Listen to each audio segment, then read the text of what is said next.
Você pode tomar o seu assento aí, querido. Glória ao nome de Jesus. Boa noite a todos.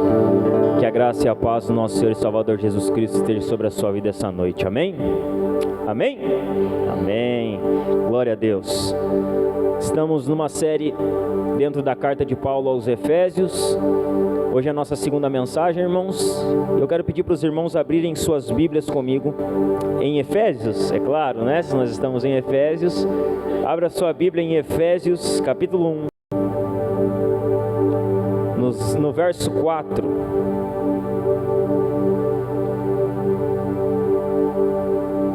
Efésios 1, verso 4.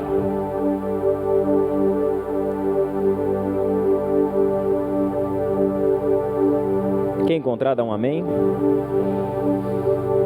Se você não tem Bíblia, você pode acompanhar na tela ali. O telão vai projetar ali os textos que nós vamos lendo. Na última semana nós demos início à série, falamos sobre santos que vivem e expomos ali os versos 1, 2 e 3. E hoje nós vamos nos ater apenas no verso 4 de Efésios, falar um pouquinho sobre o que Paulo aborda dentro desse versículo aqui. Efésios 1:4, amém? Diz assim: mesmo antes de criar o mundo, Deus nos amou e nos escolheu em Cristo para sermos santos e sem culpa diante dele.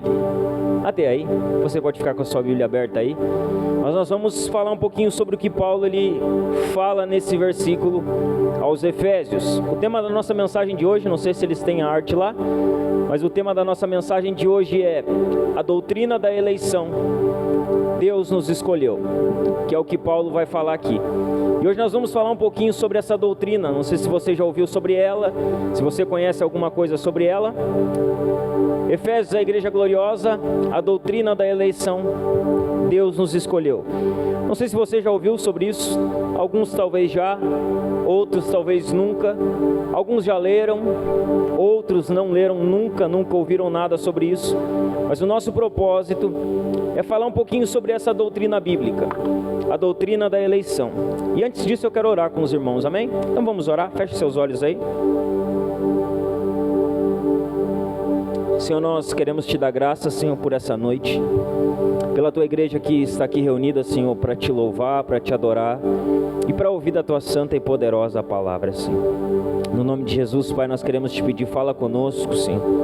Usa a tua palavra, Senhor, e o teu Espírito Santo para trazer clareza e entendimento ao nosso coração, Senhor, para as verdades profundas que vão ser aqui faladas, Senhor.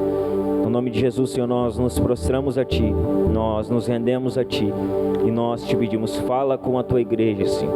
Edifica, exorta e consola ela através da tua santa palavra, Senhor. Essa é a nossa oração, Senhor, no nome de Jesus. Amém? Vamos falar então sobre a doutrina da eleição.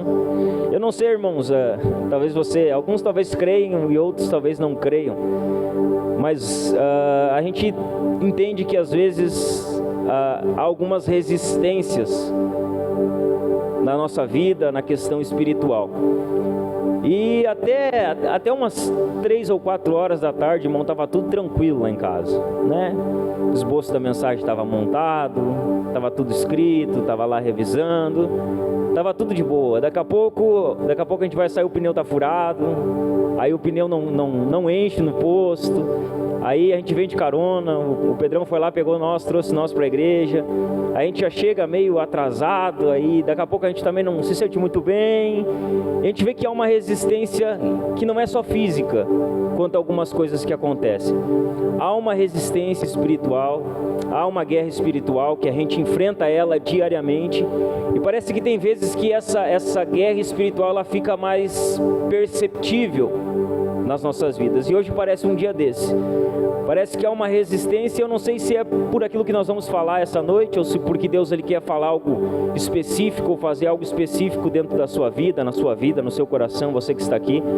Mas eu sei que hoje foi meio travado, depois de 1 hora para chegar aqui, irmãos, para pregar, para falar. Então que você possa ouvir aqui essa noite em espírito de intercessão, com o seu coração aberto, porque Deus deseja falar e ensinar. Porque eu creio que nós vamos falar de algo poderoso, algo algo que talvez é novo para você, mas algo que fala a respeito do que Deus ele fez por nós, irmãos. Algo que muitas vezes nós não entendemos, que é a doutrina da eleição.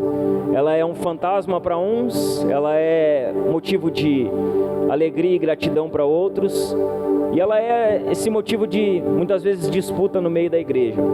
Eu li uma frase, dentre as várias frases que eu li sobre esse assunto, que a doutrina da eleição, se você tenta explicar ela profundamente, você acaba enlouquecendo, e se você desdenha dela, você pode perder a sua alma.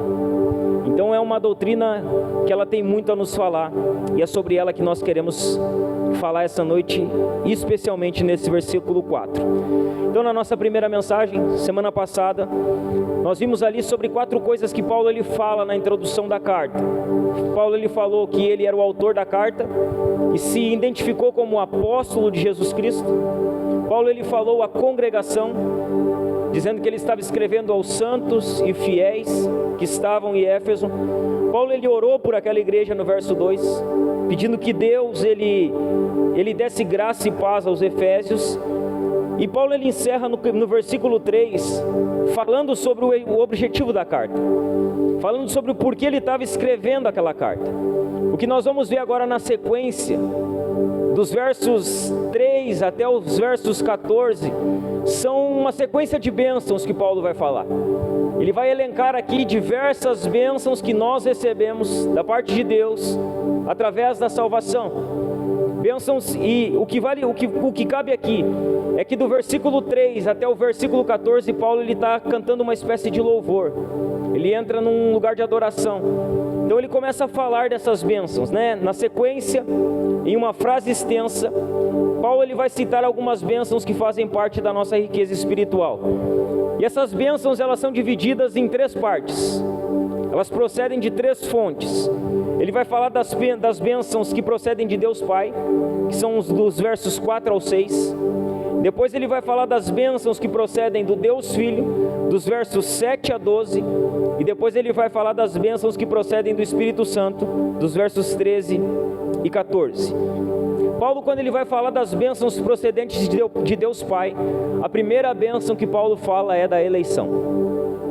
É a primeira bênção que ele vai citar. No versículo 4 é a primeira bênção que ele cita. Dentre uma série de bênçãos, a primeira que ele fala é da bênção da eleição.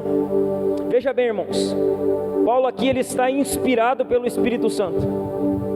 Ele está debaixo de inspiração quando ele escreve isso aqui. E olha o que Paulo vai dizer debaixo de inspiração do Espírito Santo. Paulo vai dizer que Deus nos escolheu para a salvação. Debaixo da unção do Espírito, debaixo da inspiração do Espírito, Paulo vai dizer que Deus nos escolheu para ser salvo. Veja bem, o que nós vamos falar hoje aqui não é que você fez uma oração para aceitar Jesus. O que nós vamos falar aqui não é que você respondeu a um apelo quando chamaram você à frente e você foi salvo naquele momento. O que nós vamos falar aqui é que Deus, antes que você dissesse sim para Ele, é que Deus, antes que você viesse à frente num apelo que chamaram você, é que Deus, antes que você fizesse aquela oração pronta, dizendo que aceitava Ele, antes de tudo isso, Deus já havia escolhido você para ser salvo. Antes de tudo isso, Deus já tinha escolhido, eleito você para a salvação, escolhido você para ser salvo. Essa é a maravilhosa doutrina da eleição. Uma doutrina que deixa alguns maravilhados e uma doutrina que deixa outros perplexos. Essa doutrina, ela é motivo de alegria para alguns. Alguns se alegram, alguns são gratos, alguns eles fazem como Paulo faz no versículo 3, eles bendizem a Deus. Outros, eles querem questionar. Eles ficam perplexos e dizem, então, como Deus escolhe uns e não escolhe outros? Por que Deus escolheu salvar determinadas pessoas e escolheu não salvar determinadas outras pessoas? Veja bem, a eleição é uma decisão da livre e soberana graça de Deus. Deixa eu falar algo para você, meu irmão. Deus salva quem Ele quer. Ele salva quem Ele quer. E se Deus não quiser salvar ninguém, ainda assim Ele está certo. Só que nós, no nosso orgulho humano, nós queremos questionar a Deus. E é o que Paulo ele vai dizer em Romanos 9. O que é a criatura para questionar o Criador? O que é o vaso para dizer para o oleiro o que ele deve e o que ele não deve fazer? A doutrina da eleição, ela deixa alguns maravilhados e deixa outros perplexos. A eleição, irmãos, é um ato da livre e soberana graça de Deus. Toda vez que você pensar em grandes pregadores do passado, todos esses grandes pregadores eram homens que criam na eleição da parte de Deus. Todos. Quando você olha para os avivalistas do passado, homens que criam que Deus elegeu um povo específico para ele. Quando você olha para os grandes pregadores do passado, homens que criam na eleição incondicional da parte de Deus. Essa doutrina, irmãos, é uma doutrina que faz algumas pessoas se alegrarem com ela. Ela é um ato da livre e soberana graça de Deus. Só que olhe bem, preste atenção nisso aqui. Em nenhum momento, Paulo ele vai tratar da questão da eleição como um tema para discussão vazia. Você não vê Paulo usando o tema da eleição para uma discussão de: será que Deus elege? Será que a pessoa tem livre-arbítrio? Será que eu escolho Deus? Será que ela escolhe Deus? Você não encontra Paulo usando a doutrina da eleição como um tema para discussão vazia ou acadêmica, como a maioria dos cristãos fazem hoje. Então os cristãos usam essa doutrina que é bíblica, que é santa, para debate. Eles querem debater e explicar pontos que nem Deus não explicou na palavra, porque tem coisas que não ficam claras a respeito de como acontece, de que maneira acontece. E os cristãos desse tempo, eles não tratam da doutrina da eleição como Paulo tratou. Paulo não trata ela como uma questão de debate, como uma questão vazia, como os cristãos de hoje. Veja bem, para Paulo esse assunto ele foi tratado com humildade e com reverência. Quando Paulo ele entra no assunto, antes de entrar no assunto da eleição, no versículo 3 ele entra em doxologia e adoração, dizendo: bendito seja o Deus Pai de nosso Senhor Jesus Cristo. Então, antes de falar desse santo assunto, ele não dá um embasamento para provar quem está certo ou errado. Ele glorifica a Deus por essa santa doutrina. Ele louva a Deus por essa santa doutrina. Para Paulo, irmãos, o tema da eleição não era motivo para debate, era motivo para adoração. Ele não usou a doutrina da eleição para um debate acadêmico, um debate teológico. Não. Para ele essa doutrina era motivo de adoração. Se puder, põe a primeira citação para nós.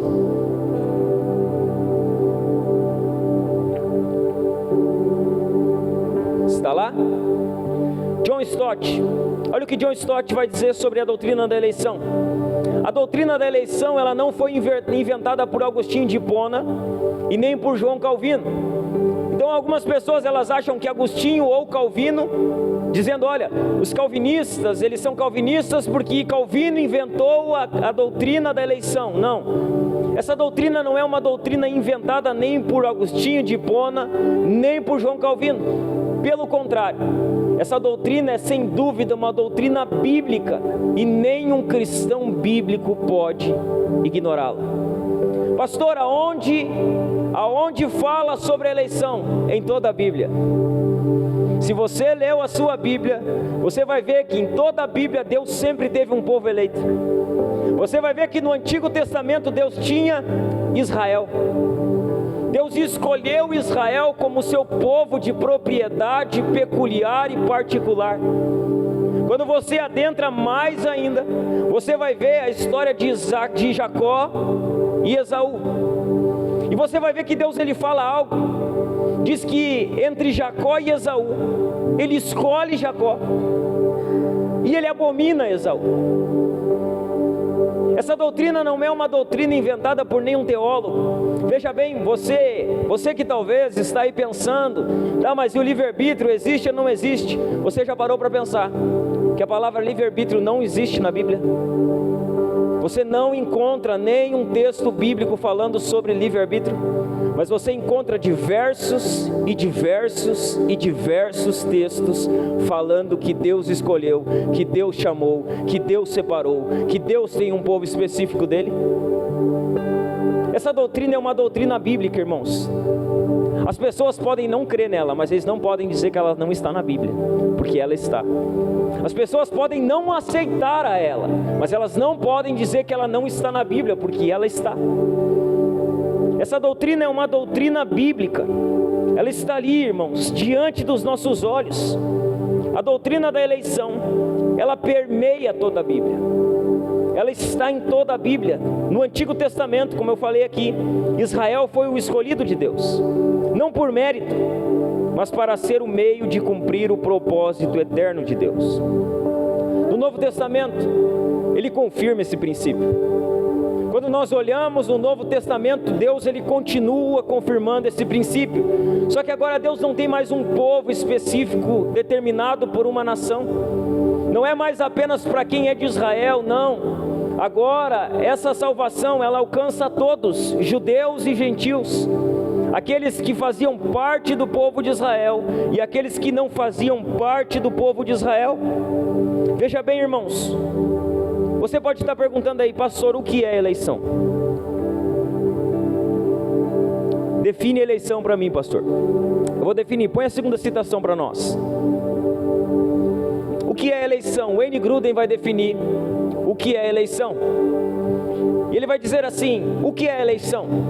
É um ato de Deus, preste atenção, antes da criação, no qual ele escolhe muitas pessoas para serem salvas. Não por causa de algum mérito antevisto delas, chamados de presciência. Deus não salva pela presciência.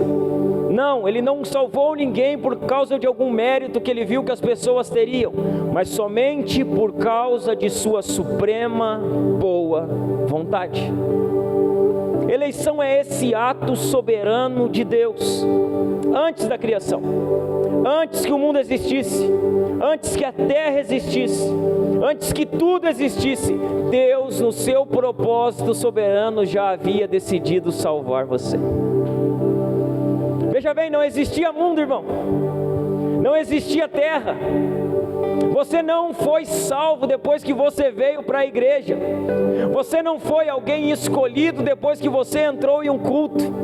Não, irmão, você não foi escolhido depois que você desceu as águas do batismo. Antes que você existisse, Deus na eternidade já havia escolhido você. Ele já havia decidido salvar você. Não porque você faria algo bom, não por seus méritos, não porque Ele viu que você teria fé, não pela presciência, mas pela sua suprema boa vontade. A nossa terceira e última citação, e depois nós vamos entrar na exposição do texto, põe para nós, Charles Spurgeon. E talvez essa aqui seja a citação mais sensacional que eu já ouvi na minha vida. Ela diz assim, Charles Spurgeon dizendo: eu acredito na doutrina da eleição, porque tenho certeza de que se Deus não me escolheu, nunca teria escolhido Ele. E tenho certeza que Ele me escolheu antes de eu nascer, ou então Ele nunca teria me escolhido depois. E Ele deve ter me eleito por razões desconhecidas para mim, porque nunca consegui encontrar qualquer motivo em mim, porque Ele deveria ter olhado para mim com um amor especial. Isso aqui é demais, irmãos. Vamos ler de novo, para que você entenda. Eu acredito na doutrina da eleição, porque tenho certeza de que se Deus não me escolheu, nunca teria escolhido a Ele. E tenho certeza que Ele me escolheu antes de eu nascer, ou então Ele nunca teria me escolhido depois.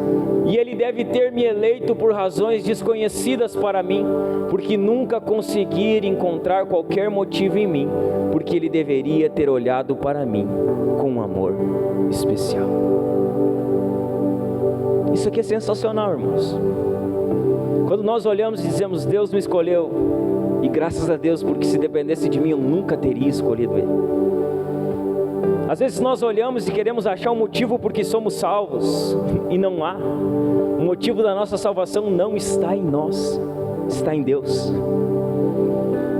O motivo de nós estarmos aqui congregando, ouvindo o Evangelho e servindo a Deus não está em nós, está em Deus. Se Deus não tivesse nos escolhido, nós não teríamos escolhido a Ele, irmão. Se Deus não tivesse nos chamado, nós não teríamos ido até Ele. Se Deus não tivesse nos escolhido antes de nós nascermos, Ele nunca teria nos escolhido depois de nós nascermos. Quando nós olhamos para nós, não há motivo, irmãos, não há causa de o porquê Deus olhar para nós e decidir nos salvar. Quando nós olhamos para nós, para dentro de nós, para a vida que nós levamos, nós não conseguimos dar um motivo para Deus, dizendo: Deus, olha, Tu me salvou por causa disso aqui. Eu era bom nisso aqui, Deus. O Senhor viu que eu era bom nisso aqui, e o Senhor decidiu me salvar por causa dessa bondade minha. Não há nada em nós de bom. Romanos 3 vai dizer isso, irmãos. Não há um justo sequer. Não há ninguém que busque a Deus. Não há ninguém que faça o bem. Quando nós olhamos para nós, eu posso falar para você, irmão, que está aqui hoje, a minha vida, irmão, ela mudou depois que eu entendi isso aqui. Eu vivi na igreja, irmãos, por aproximadamente uns 7 anos, sem nunca ter ouvido sobre isso. E quando eu ouvi sobre isso, quando eu li sobre isso, parece que meus olhos, irmãos, eles se abriram para aquilo que Deus fez. Eu compreendi o que é o Evangelho, irmão. Eu compreendi quem eu era e quem Deus é, porque essa doutrina aqui, ela tira toda a glória do homem e ela lança toda a glória para Deus. A glória da nossa salvação não está em nós, a glória da nossa salvação está em Deus, irmãos. E Paulo aqui, no versículo que lemos, Paulo ele vai, irmãos, falar sobre 6 aspectos da eleição. Dentro desse pequeno versículo, Paulo vai falar sobre 6 aspectos da eleição em sua carta aos Efésios. E é isso que nós vamos ver a partir de agora.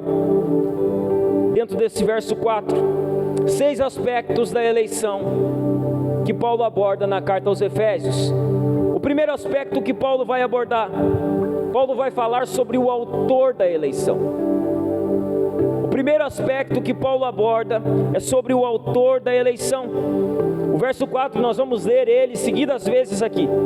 O verso 4 vai dizer assim: mesmo antes de criar o mundo, Deus nos amou. O autor da eleição, irmãos, é Deus. Deus, o Pai, é o autor da eleição.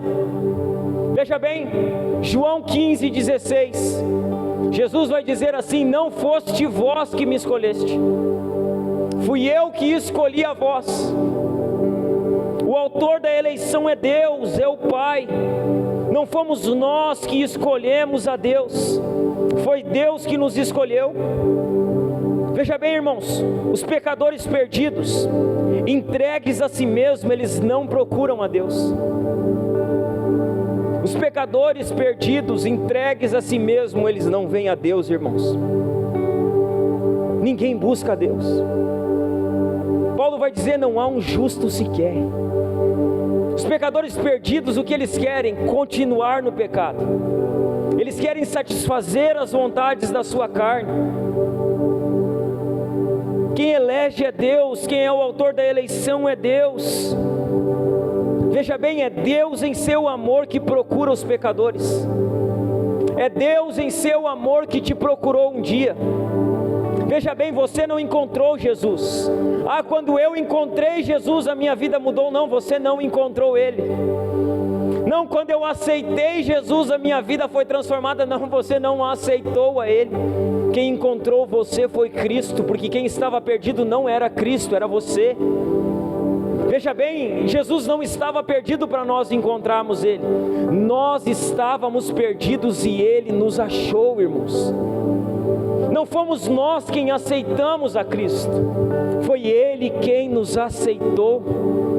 Os pecadores perdidos, eles não buscam a Deus, mas Deus em seu amor, Ele procura os pecadores. É isso que Jesus vai dizer em Lucas 19:10. Eu vim buscar e salvar os pecadores. Eu vim para salvar os pecadores.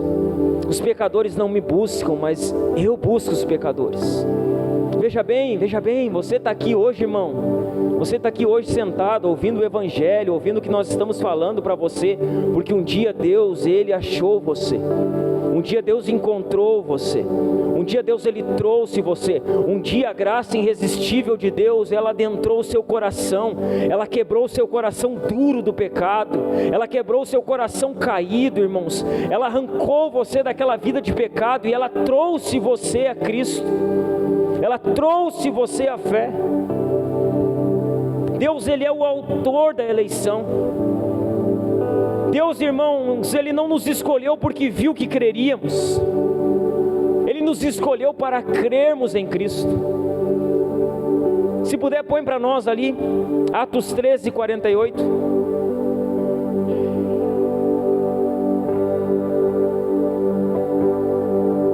Olha o que vai dizer.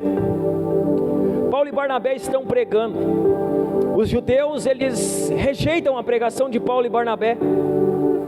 Paulo e Barnabé, então, eles dizem: olha, já que vocês rejeitaram, os gentios, eles vão ouvir da mensagem que nós estamos comunicando.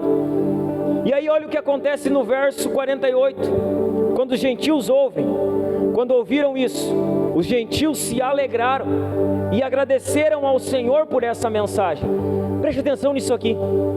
E todos que haviam sido escolhidos para a vida eterna, creram. Quem creu? Todos os que haviam sido escolhidos para a vida eterna. Deus não nos escolheu, irmãos, porque viu que nós creríamos. Deus nos escolheu para que crêssemos nele. Isso aqui é demais, irmãos. Não diz, olha, não diz e todos que ouviram, creram. Diz e todos que haviam sido escolhidos para a vida eterna, creram. Deus não nos escolheu por causa que viu que creríamos. Ele nos escolheu para crermos em Jesus. Veja bem, Deus não nos escolheu, irmãos, por causa da nossa santidade. Deus não viu assim, não, é lá como o Diogo, agora ele é santo. Agora eu vou escolher ele por causa que ele é santo. Não. As pessoas dizem, não, depois que eu parar de fazer essas coisas, eu vou para a igreja. E aí elas querem vir para a igreja para dizer, agora eu sou crente, porque eu parei de fumar, eu parei de beber, eu parei de trair a minha esposa, eu parei de pecar e agora eu sou salvo. Essa é a salvação pelas obras. Você fez para merecer. E porque você merece ser salvo, então Deus olhou para você e disse, olha, ele é santo, vou salvar ele. Não. Deus não nos escolheu porque nós somos santos, ou porque Ele viu alguma santidade em nós. Pelo contrário, irmãos, Deus nos escolheu para sermos santos e irrepreensíveis. Deus, Ele não nos escolheu por causa das nossas boas obras, que é o que Efésios 2:10 vai dizer. Não somos salvos pelas obras, nós somos salvos para as boas obras. Não somos salvos por causa da nossa santidade, não somos salvos por causa da nossa fé, não somos salvos por causa da nossa obediência, não somos salvos por causa das nossas obras. Veja bem, essas coisas não são a causa da nossa eleição, elas são o motivo. O que santos fazem? Santos são santos. O que os eleitos fazem, pastor? Os eleitos são santos, os eleitos obedecem, os eleitos têm boas obras, os eleitos têm fé. Essas coisas, elas não são a causa, mas o resultado da eleição. Deixa eu deixar algo claro para você aqui, meu irmão. A causa da eleição não está no objeto amado, não está em nós. Nós não somos a causa da eleição. A causa da eleição está naquele que ama, está em Deus. Deus é a causa da nossa salvação. Deus é a causa de nós sermos eleitos. Não somos nós, não é o que há de bom em nós, é Deus. Não somos nós, irmãos. Deus não nos escolheu por causa dos nossos méritos. Ele não nos escolheu. Ele nos escolheu apesar dos nossos deméritos. Ele não nos escolheu porque nós somos bons. Ele nos escolheu apesar de nós sermos maus. Nós estamos tentando provar para Deus que somos pessoas boas que merecem a salvação. Deus está dizendo, você não merece. Enquanto você não entender que você não merece, você vai tentar provar para mim que merece. E você vai se frustrar. Está assim de pessoas frustradas dentro da igreja, irmãos. Porque elas querem provar para Deus que elas são dignas da salvação. E Jesus, ele deixa claro, não é porque você merece. Não é por causa dos seus méritos que você está aqui hoje. É por causa da graça. É por causa do mérito de Jesus. É porque Deus te escolheu antes da criação do mundo. É porque Deus decidiu te salvar. Deus escolheu te salvar. Deus escolheu me salvar. Não é sobre nós. O autor da nossa salvação não somos nós. O autor da nossa eleição não somos nós. É o próprio Deus, irmãos. O segundo aspecto da eleição que Paulo vai abordar aqui, irmãos. Paulo vai falar sobre o tempo da eleição.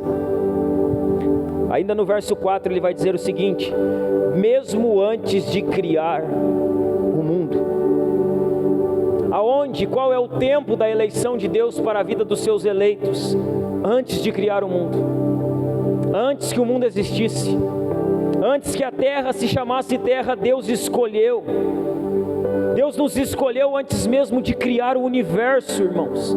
De modo que nossa salvação se deve inteiramente à sua graça.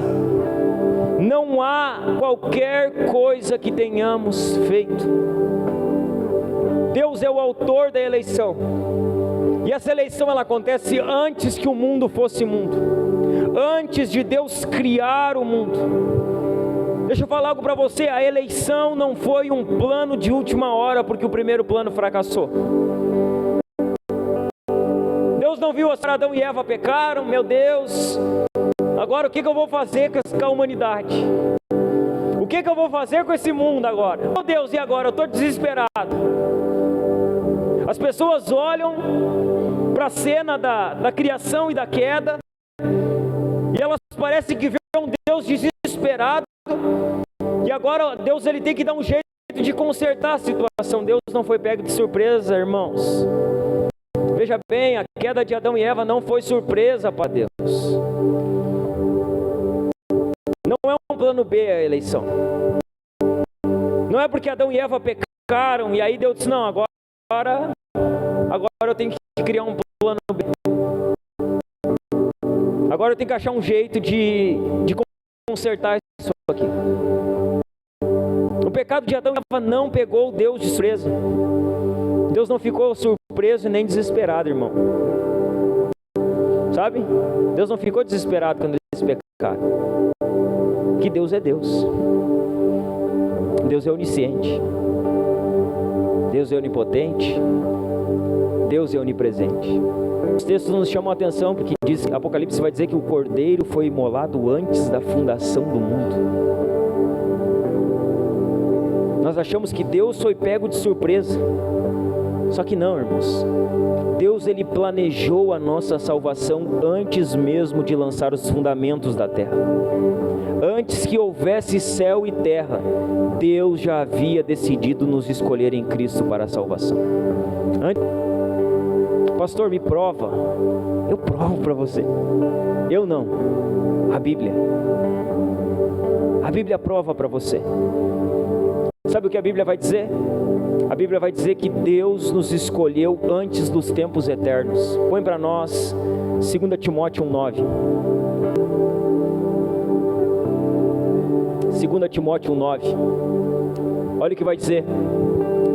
Pois Deus nos salvou, chamou para uma vida santa, não porque merecêssemos, mas porque este era o seu plano desde os tempos eternos. Qual que era o plano de Deus desde os tempos eternos? O plano de Deus era nos salvar, nos chamar para uma vida santa, sem que nós merecêssemos. O plano de Deus desde os tempos eternos era mostrar a sua graça por meio de Jesus Cristo. Veja bem, Deus ele nos escolheu desde o princípio para a salvação. Põe para nós 2 Tessalonicenses 2,13. Olha o que vai dizer: quanto a nós, não podemos deixar de dar graças a Deus por vocês, irmãos amados pelo Senhor. Somos sempre gratos, porque Deus os escolheu para estarem entre os primeiros a receber a salvação, por meio do Espírito que os torna santos e pela fé na verdade. O que Efésios 1,4 vai dizer? Que antes de criar o mundo, Deus nos escolheu. Sabe o que a Bíblia está dizendo para nós? Que desde a eternidade, antes que houvesse mundo, Deus já havia decidido e eleito um povo específico para si. Esse plano de Deus jamais foi frustrado, jamais foi anulado. Mesmo diante da nossa rebeldia, mesmo diante da nossa transgressão, mesmo diante da nossa dureza de coração, o plano de Deus permanece intacto e vitorioso. Mesmo diante da rebeldia do homem, da queda de Adão, mesmo diante da dureza do coração do ser humano, Deus continua o mesmo. O plano de Deus continua intacto, o plano de Deus continua vitorioso, irmãos. Põe Romanos 8,30 para nós.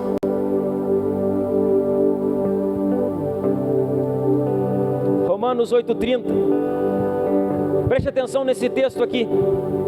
O apóstolo Paulo vai dizer o seguinte: depois de predestiná-los, ele os chamou, e depois de chamá-los, os declarou justos, e depois de declará-los justos, lhe deu a sua glória.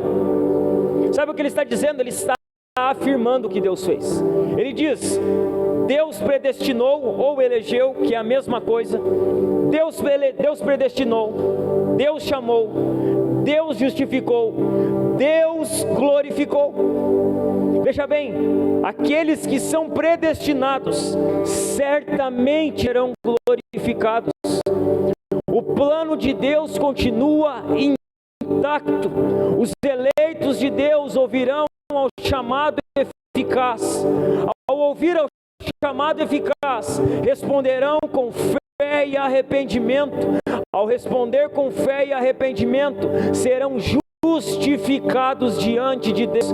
Ao serem justificados, entram em um processo chamado santificação. Ao serem santificados progressivamente, no dia em que o Senhor voltar, serão glorificados junto ao Senhor. O plano está intacto. O plano de Deus continua vitorioso. Deixa eu falar para você, nenhum problema neste mundo, ou no mundo por vir, irmãos, pode cancelar a eleição divina. Nada pode cancelar a eleição divina. Nenhum percalço, nenhum problema, nada pode impedir a eleição divina. Põe para nós Romanos 8, 33 e 34. Olha o que vai dizer no mesmo texto de Romanos 8: quem se atreve a acusar os escolhidos de Deus?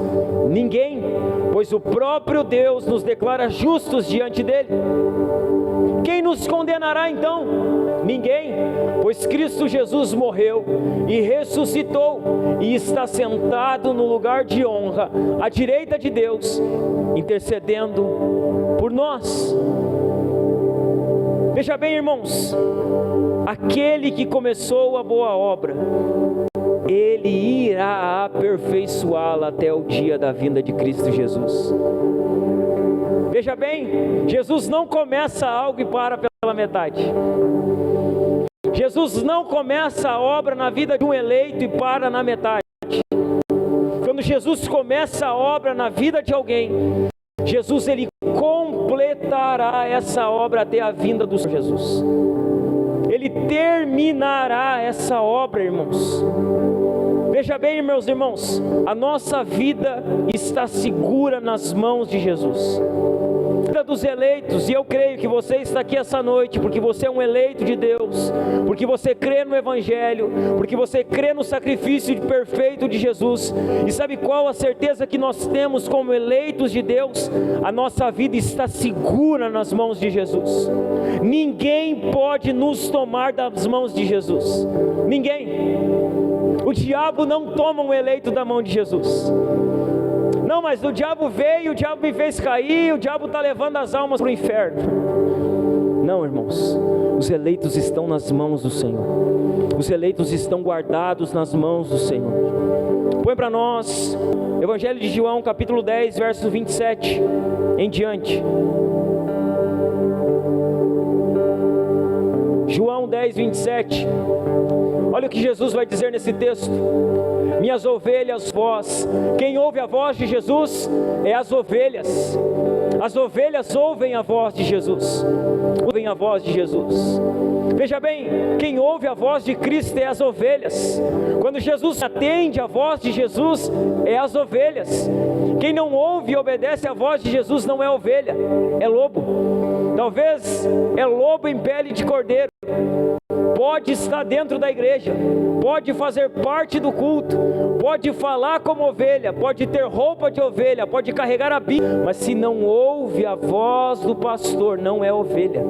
Jesus diz: as minhas ovelhas. Ele tem ovelhas que são deles.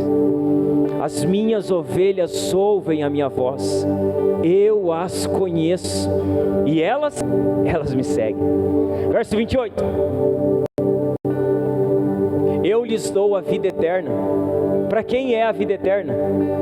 A vida eterna é para as ovelhas, não é para todos. Eu lhes dou a vida eterna e elas nunca morrerão. Ninguém pode arrancá-las de minha mão. Ninguém arranca uma ovelha da mão de Jesus. Ninguém arranca um eleito das mãos do Senhor. Ninguém toma dele, das mãos dele. Ninguém pode arrancá-las de minha mão. Verso 29. Pois meu Pai as deu a mim, e Ele é mais poderoso que todos. Ninguém pode arrancá-las da mão de meu Pai. O verso 30 vai dizer: o Pai e eu somos um. Sabe qual a segurança que nós temos? É que a nossa salvação não está apoiada em nós. A segurança da nossa salvação e da nossa eleição não está em nós, está em Cristo. Nós estamos nas mãos dele. Nós estamos guardados por ele. Ninguém nos toma das mãos dele, irmão. Ninguém toma uma ovelha da mão de Jesus. Ninguém toma um eleito da mão de Jesus. Aí você vai dizer os questionamentos que sempre acontecem: pastor, mas é aquelas pessoas que estiveram na igreja e hoje elas estão caídas, vivendo no pecado, elas não querem Jesus, pastor. O que aconteceu com elas? Elas não eram, elas nunca foram, elas nunca conheceram Jesus de fato. Elas nunca foram alcançadas por Jesus de fato. Pastor, os eleitos não caem. Os eleitos não ficam caídos. Veja bem, um escolhido de Deus, ele pode cair? Pode. Não deveria, mas pode.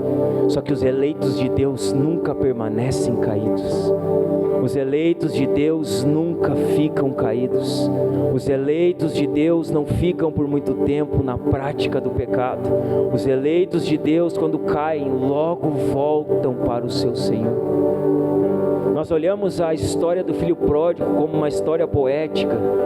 A história do filho pródigo fala muito sobre um eleito que se afastou do seu pai. Veja bem, ele estava longe do pai. Só que diz que longe do pai, de repente, sabe? O texto diz que de repente, ele caiu em si. Ele se lembrou do pai. Sabe o que é esse de repente? É a graça de Deus dizendo: você está caído, mas você ainda continua sendo meu filho. Está na hora de você voltar para a minha presença.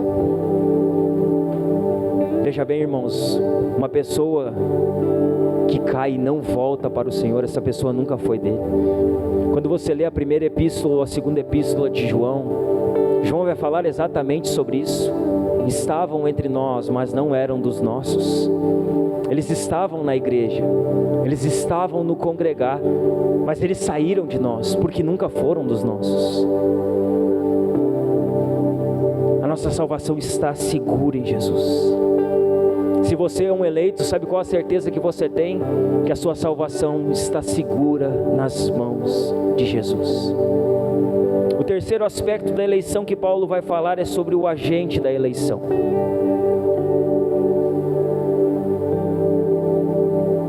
Paulo vai dizer no verso 4: mesmo antes de criar o mundo, Deus nos amou e nos escolheu em Cristo. Veja bem, nós somos escolhidos em Cristo. Deus nos escolheu em Cristo. Ou seja, a eleição não anula a cruz de Cristo.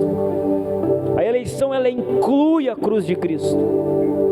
Nós não somos salvos à parte de Cristo e de seu sacrifício vicário, mas através de sua morte substitutiva. Veja bem, meus irmãos, Deus não nos escolheu em nós mesmos. Ele não nos escolheu por nossos méritos. Ele nos escolheu em Cristo. E a parte de Cristo não existe eleição. Fora de Cristo não existe eleição. Todas as bênçãos espirituais estão centralizadas em Cristo. E ninguém pode se considerar um eleito em rebeldia a Cristo. Não, eu sou um eleito de Deus, mas está rebelde contra Cristo. Vive uma vida rebelde ao Filho. Não obedece às ordens do Filho, não. Ninguém pode se considerar um eleito de Deus e se manter rebelde a Cristo. O quarto aspecto da eleição que Paulo vai falar é sobre o objeto da eleição. Ele vai dizer que Deus nos escolheu. Então a eleição, ela tem um objeto: os eleitos de Deus. E quando você lê Efésios aqui, o capítulo 1, você vai ver que Paulo está falando para uma classe de pessoas. Ele está escrevendo por um grupo particular.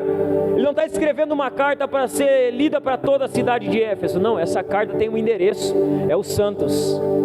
Essa carta tem um endereço, é os fiéis. Essa carta tem um endereço, é aqueles que foram chamados para ser santos e irrepreensíveis. Veja bem, a eleição tem um objeto. Deus nos escolheu. E sabe o que isso prova? Isso prova que a salvação, ela não é universalista. O que é universalismo? É a doutrina que ensina que no final todo mundo vai ser salvo. Então existe uma doutrina que diz: olha, no final todo mundo vai ser salvo, vai dar tudo certo, todo mundo vai para o céu, todo mundo vai viver na eternidade com Cristo. Isso é universalismo. E parece legal, né? Seria legal se todo mundo fosse para o céu. Imagina, todos os seus amigos, aqueles que nunca quiseram Jesus, você quer que eles estejam na eternidade com você. Todas as pessoas que você conhece, você não quer que elas tenham como destino o inferno. E o universalismo é isso. É a doutrina que diz: não, no final todo mundo vai ser salvo. Só que a eleição, ela quebra essa doutrina. Ela diz que Deus tem um povo específico. E ela diz que não vai ser todo mundo que vai ser salvo. Então nós temos que quebrar com essa poesia. O inferno é real, irmãos. Pessoas irão para lá. Não serão todas as pessoas que serão salvas. O povo de Deus, os escolhidos de Deus serão salvos. Mas infelizmente o inferno já tem pessoas lá. Já tem pessoas que estão lá.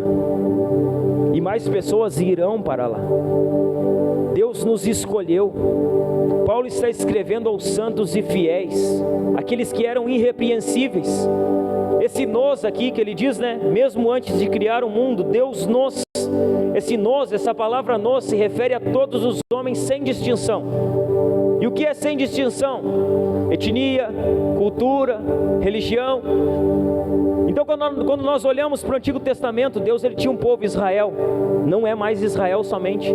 Deus vai salvar os de Israel, vai salvar muçulmano, Deus vai salvar católico, irmão. Deus vai salvar evangélico. Só que vai ter muito evangélico que vai para o inferno também. Sabia? Vai ter muito evangélico que vai para o inferno, vai ter muito católico que vai para o céu. ter muita gente, sabe aquela frase que nós sempre falamos, né? Vai ter muita gente no inferno que achava que ia estar no céu. Vai ter muita gente no céu que nós pensávamos que elas estariam no inferno. Deus nos escolheu. Deus escolheu um povo sem etnia, sem cultura, sem religião. Mas Deus não escolheu todos os homens sem exceção. O quinto aspecto da eleição que Paulo vai falar é o propósito da eleição. Então a eleição ela tem um propósito. E qual é o propósito? Efésios 1:4. Mesmo antes de criar o mundo, Deus nos amou e nos escolheu em Cristo. E aqui ele vai falar do propósito da eleição. Qual é o propósito da eleição? Sermos santos e sem culpa diante dele. Qual que é o propósito da eleição divina? Santidade, vida santa. Na Bíblia, a eleição é sempre para alguma coisa. Deus elege um povo para alguma coisa. É um grande privilégio que traz consigo grandes responsabilidades. Veja bem, é um privilégio ser eleito. É uma grande responsabilidade ser um eleito. E nós temos uma grande responsabilidade. A santidade e a irrepreensibilidade são o propósito de Deus na eleição. Preste atenção, nenhuma pessoa, deve se considerar eleita de Deus se não vive uma vida em santidade. Não, mas Deus me escolheu. Se Deus te escolheu, você está vivendo uma vida santa. Não, mas Deus me chamou, eu sou um eleito. Se você é um eleito de Deus, você deveria estar vivendo uma vida santa. Você deveria estar buscando uma vida santa. A santificação ela não é a causa, mas a prova da eleição. Aonde estão os eleitos? Veja onde é que estão pessoas andando em santidade. Ali estão os eleitos de Deus. Pastor, quem são os eleitos? Quem está andando em santidade. A santidade ela é, irmãos, o fruto, a prova da nossa eleição. Os eleitos de Deus estão crescendo em santidade. Eles estão crescendo, eles estão se desenvolvendo. Os eleitos de Deus, eles têm um desejo, Jesus. Os eleitos de Deus, eles amam uma pessoa, Jesus. Os eleitos de Deus, eles têm uma prioridade, Jesus. Os eleitos de Deus estão crescendo em santidade. Veja bem, se enganam aqueles que pensam que a doutrina da eleição promove uma vida ou estimula uma vida relaxada. É engano, é enfado. Não, afinal de contas, Deus me elegeu, o pastor falou que eu não perco a minha salvação, então eu vivo no pecado até o último dia, e no final eu me arrependo. Não, você não é um eleito se você pensa assim. Você não é um escolhido se você pensa assim. Não, agora eu sou um eleito, eu vou viver no pecado e Jesus vai me salvar, porque afinal de contas, Ele me escolheu antes da fundação do mundo. Não, se você é um eleito, você não pensa assim. A eleição não estimula ninguém a uma vida, irmão, relaxada, a uma vida desleixada. A eleição não estimula ninguém à prática do pecado. Nós somos eleitos para a santidade, não para o pecado. É para isso que Deus nos escolheu, para a santidade. Uma pessoa que se diz segura da sua salvação e não está vivendo em santidade, ela está provando que não é eleita. Se você está aqui hoje, se você não tem vivido em santidade, se você pensa que é salvo e não tem andado em santificação, não tem crescido em santificação, eu tenho uma palavra para você: se arrependa hoje aqui. Confesse os seus pecados a Jesus. Coloque a sua confiança em Cristo. Seja salvo pela graça essa noite, irmão. Os eleitos de Deus não vivem uma vida no pecado. Eles não vivem uma vida depravada. Eles vivem uma vida santa.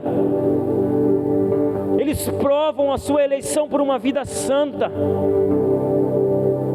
Você sabe, né? A palavra santo. A palavra santo no grego é ágios, e ela traz o sentido de separado, diferente. Os eleitos são santos, os eleitos são separados, Os eleitos são diferentes. Os eleitos são contra a cultura. Os eleitos, eles vivem a vida diferente. Os eleitos tratam os problemas de forma diferente. Os eleitos vivem a vida de forma diferente.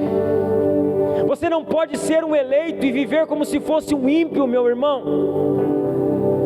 Se você é um eleito, você vive como um eleito.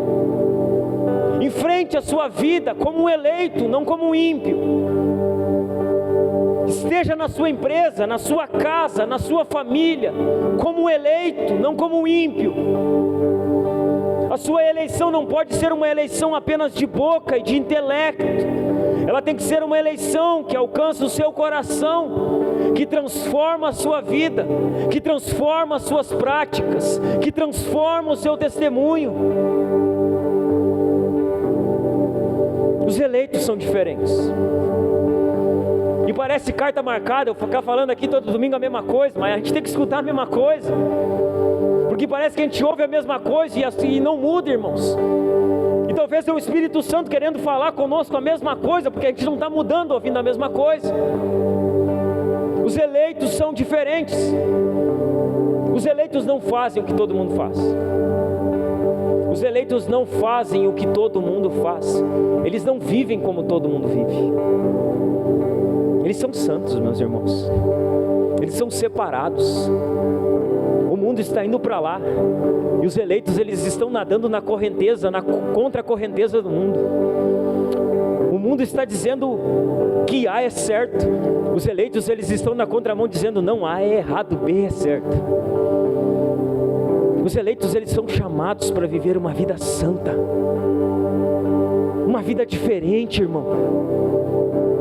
Eles são chamados para testemunhar.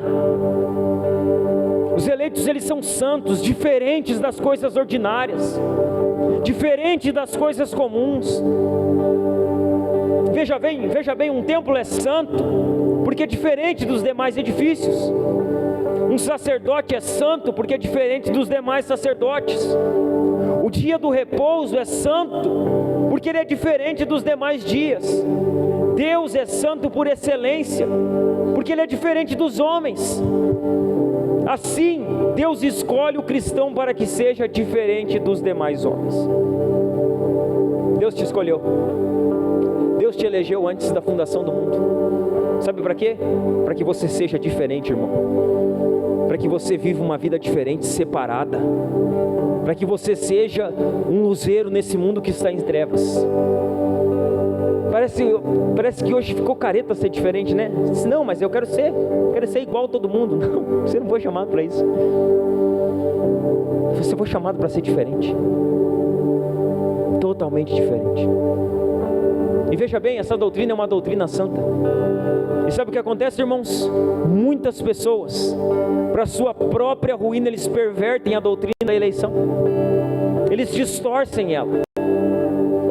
Eles pervertem ela, afirmando que são eleitos de Deus, mas vivendo uma vida óssea e na prática deliberada do pecado. É os reformodinhas, sabe? Porque essa doutrina é uma doutrina que vem com a teologia reformada. E aí tem os reformodinhas. Ele diz, não, eu sou um eleito, bebo, fumo, traio a minha esposa, vivo no pecado, mas sou eleito. Não, eu sou eleito de Deus. Não, mas estou vivendo, eu posso fazer. Eu sei que Deus me escolheu. Não, eles estão apenas usando uma doutrina santa para apoiar as suas vontades carnais e pecaminosas. Eles estão apenas usando a doutrina que é santa como uma muleta para viver no pecado e dizer, não, mas eu sou eleito de Deus, Deus me escolheu. Não, Deus não te escolheu. Se você vive no pecado, Deus não te escolheu ainda, ou você não entendeu a eleição ainda. Tem pessoas que pervertem o ensino, distorcem o ensino, vivem na prática deliberada do pecado. Os reformodinhas que pegam uma doutrina santa para apoiar as suas vidas profanas. Veja bem, os eleitos de Deus vivem vidas santas, amém? Eles vivem vidas santas. Eles são diferentes das demais pessoas. Os eleitos são santos.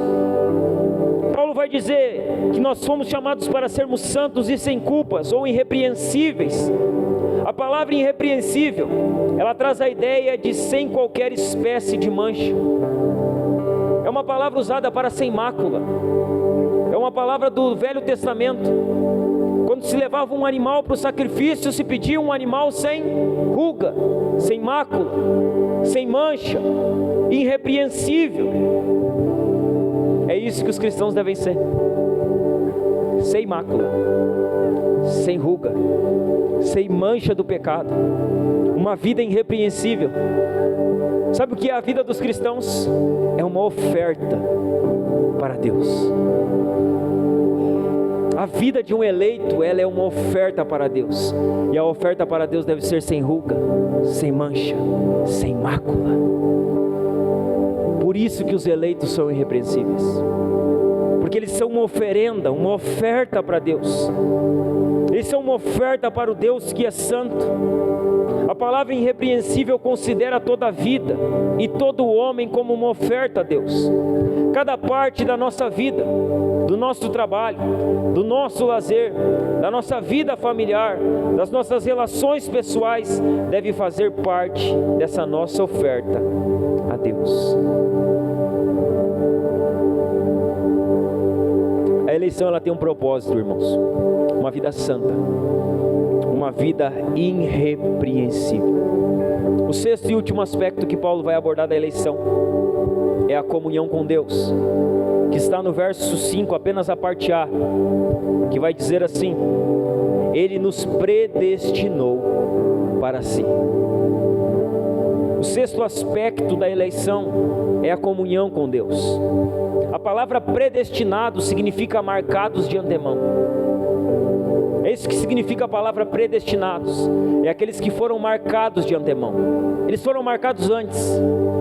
Eles foram pré-ordenados. E a palavra predestinado é apenas uma outra palavra que expressa o fato de que o plano de Deus para o seu povo vem desde a eternidade. E é outra palavra para falar da eleição. Ela é outra palavra para falar da escolha de Deus. Ela é outra palavra que aponta para o plano de Deus desde a eternidade. Veja bem, Deus nos predestinou para Ele, para vivermos diante dEle.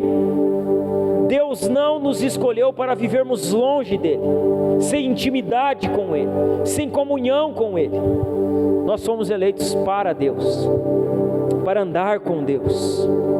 Nós somos eleitos para termos prazer em Deus. Deus é a fonte do prazer dos eleitos. Sabe o que sacia um eleito?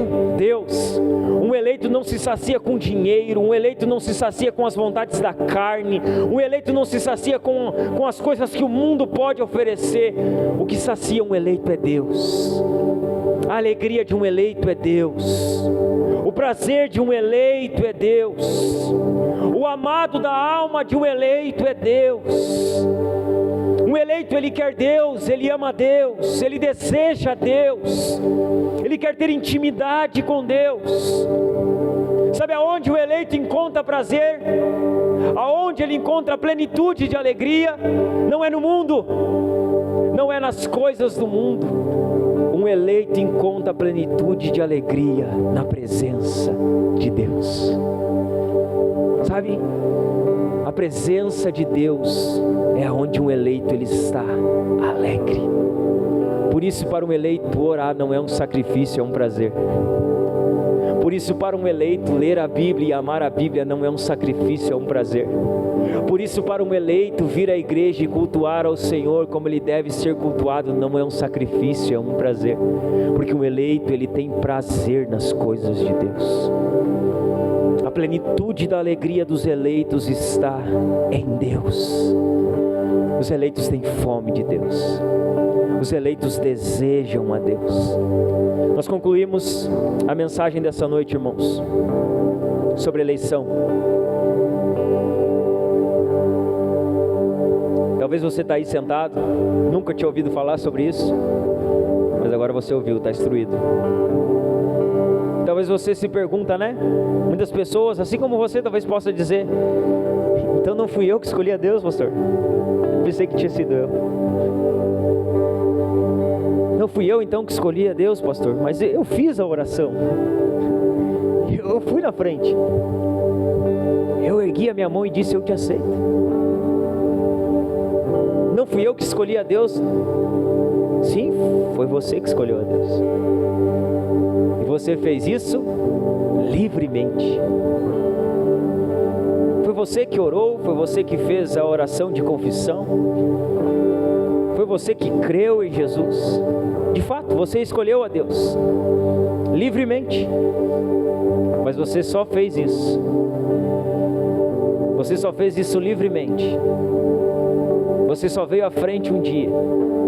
Você só creu no Senhor um dia, porque antes de existir o mundo, Deus já havia escolhido você em Cristo na eternidade.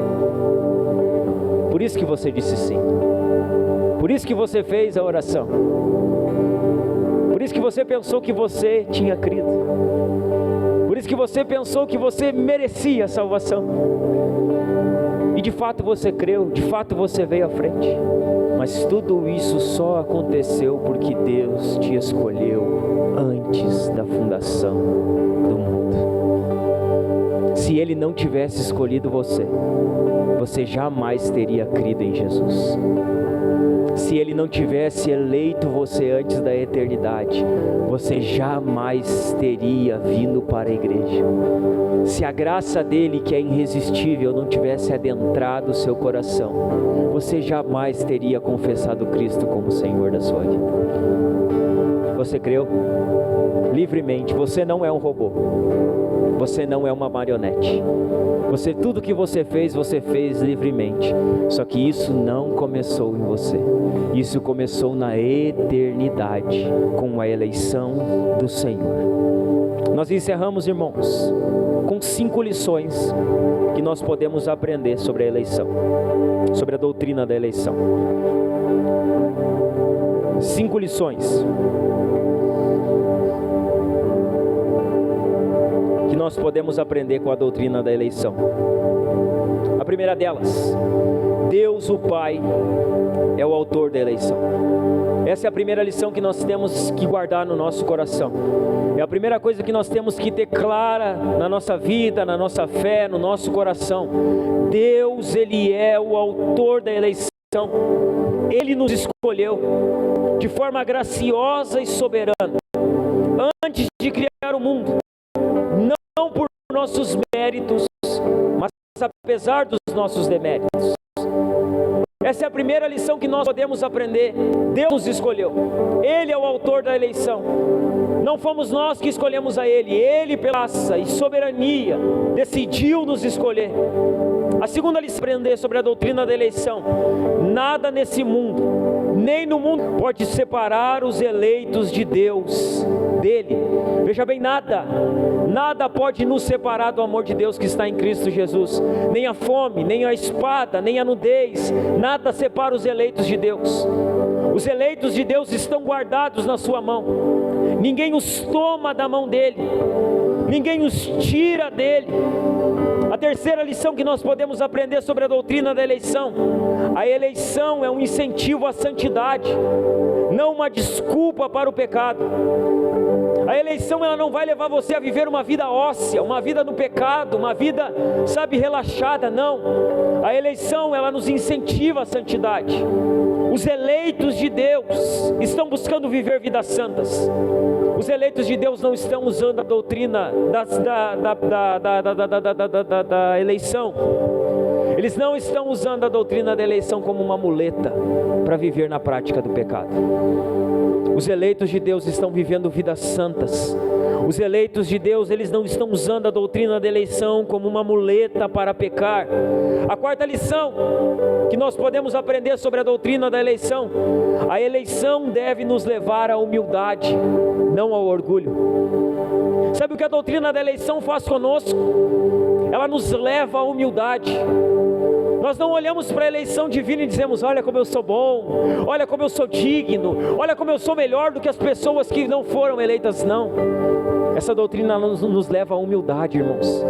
ela diz: olha como Deus é gracioso, olha como Deus é bom, olha como Deus é amoroso. Eu era um pecador, eu merecia o inferno, eu merecia a condenação eterna, eu não merecia a eternidade, eu não merecia a salvação, mas Deus me amou, Deus me escolheu, Deus me salvou.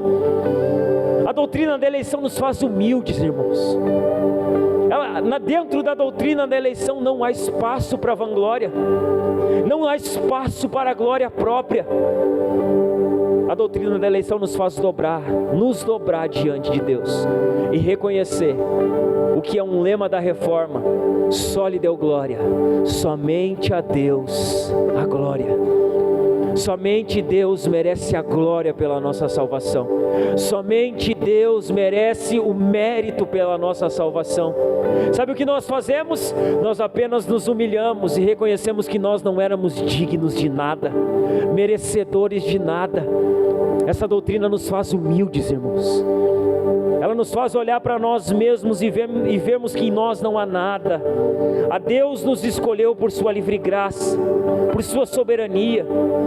Ele não encontrou nada de bom em nós, não está em nós, é sobre Ele, é sobre a bondade dEle, é sobre o amor dEle, é sobre a obra perfeita dEle na cruz, é sobre o que Ele fez, não é sobre o que você fez, não é sobre o que eu fiz, é sobre a obra perfeita de Jesus. A quinta e última lição que nós podemos aprender sobre a eleição é um encorajamento à evangelização, e não uma razão para nós vivermos a vida de evangelismo à toa.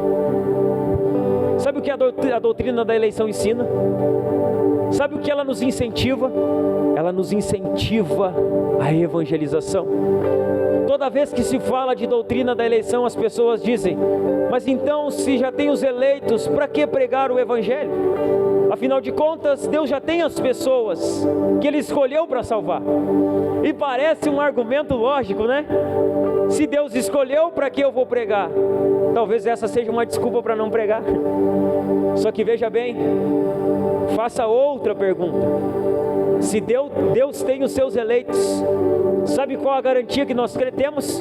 Que nós vamos pregar e que Deus, Ele vai salvar pessoas. Pastor, por que pregar o evangelho se Deus tem os seus eleitos? Você sabe quem são os eleitos? Eu não sei. Ninguém sabe. Somente Deus sabe. E sabe qual a forma que Deus chama os seus eleitos? Pela pregação do evangelho. Sabe o que a doutrina da eleição nos incentiva? A pregar o evangelho, a anunciar o evangelho, a comunicar as verdades do evangelho. Veja bem, nós estamos pregando aqui e nós não sabemos, talvez você está aqui, eu creio que muitos sejam eleitos de Deus, já creram e vivem uma vida santa, buscando a Deus. Mas talvez há pessoas que estão aqui que nunca ouviram o evangelho, que nunca ouviram falar de Jesus, e que elas nunca creram em Cristo, e que no momento em que nós pregamos o evangelho, a graça irresistível de Deus opera dentro dela, ela responde ao chamado eficaz do evangelho, crendo em Jesus, e ali ela é salva. Ninguém sabia que ela era uma eleita, ou que ele era um eleito. Eles estavam no meio da multidão, e Deus chamou pela pregação do evangelho. Veja bem, porque Deus tem os seus eleitos, nós devemos pregar. Porque Deus tem os seus escolhidos, nós devemos anunciar. Você já parou para pensar que você pode estar trabalhando na sua empresa, estudando na sua escola, não sei aonde, não sei o que você faz da sua vida, e na sua volta pode estar cheio de eleitos de Deus lá? Você já parou para pensar que os eleitos de Deus, eles podem estar convivendo com você, trabalhando com você, estudando com você, e que você ainda não pregou para eles, e que talvez Deus, Ele quer usar você como uma ferramenta para que a graça irresistível dEle opere, para que a eleição incondicional dEle se revele, e para que os eleitos que estão próximos a você venham a ser salvos, venham a converter, venham a congregar na igreja. A A doutrina da eleição nos incentiva a evangelização. Eu não sei quem são os eleitos, irmãos, por isso eu tenho que pregar para todos quantos eu puder. E assim deveria ser com você. Assim deveria ser com todos nós. Veja bem, já encerro. Quando você lê Atos 16 ou Atos 15, não vou lembrar o texto de cabeça, você vai ver que Paulo, ele está em Filipos, e você vai ver que lá tem uma mulher chamada Lídia, vendedora de púrpura. Na sequência dessa história aqui, Paulo ele vai ser preso porque ele repreende um espírito de adivinhação na vida de uma jovem. Paulo vai ser açoitado, Paulo vai cantar com Silas na prisão. Você vai ligar o texto que eu estou falando, você vai encontrar. Diz que Paulo ele está lá, e diz que Paulo ele ia ao lugar da oração todos os dias. E diz que ele encontra uma mulher chamada Lídia e mais algumas pessoas. E diz que Paulo prega o evangelho para Lídia. E sabe o que o texto diz claramente? E Deus abriu o coração de Lídia para crer nas verdades do evangelho. Uau! Quem abriu o coração de Lídia? Deus.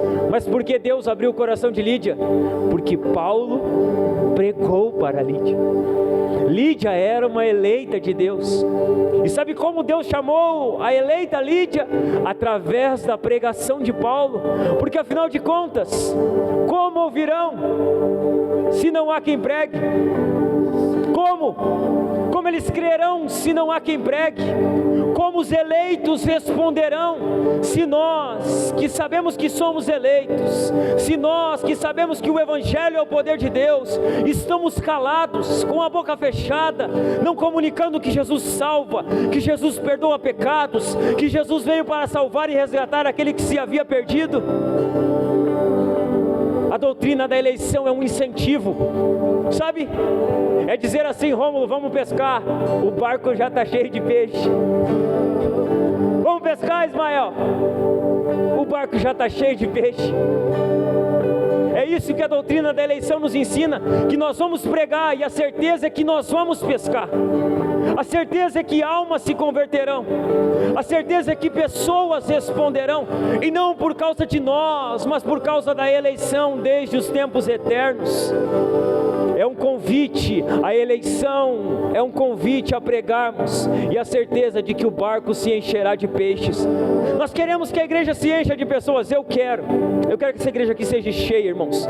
Eu quero que os eleitos venham, que os eleitos respondam à pregação do evangelho. E sabe como isso vai acontecer? Através da minha vida e da sua, não aqui dentro, nas nossas vidas diárias, vivendo uma vida missional, pregando o evangelho, anunciando as boas novas. Ali Deus converterá o coração dos seus escolhidos. A doutrina da eleição nos impulsiona a pregação do evangelho, porque Deus tem seus eleitos espalhados por todo o mundo, e nós não sabemos quem são eles. Devemos pregar o evangelho a todos e esperar que Deus, de forma eficaz, chame os seus para si. Essa doutrina, irmãos, é uma doutrina poderosa, que nos leva à humilhação, ao quebrantamento, ao reconhecimento de que tudo é Deus, de que tudo é o Senhor, de que nada em nossa salvação depende de nós, que somente a Deus pertence a glória, e que nós possamos ser gratos ao Senhor por tão grande amor. Que nosso coração seja grato, sabe? Que nós não venhamos a ficar naquelas, mas e aqueles, então se Deus elegeu para ir para o céu, será que Deus ele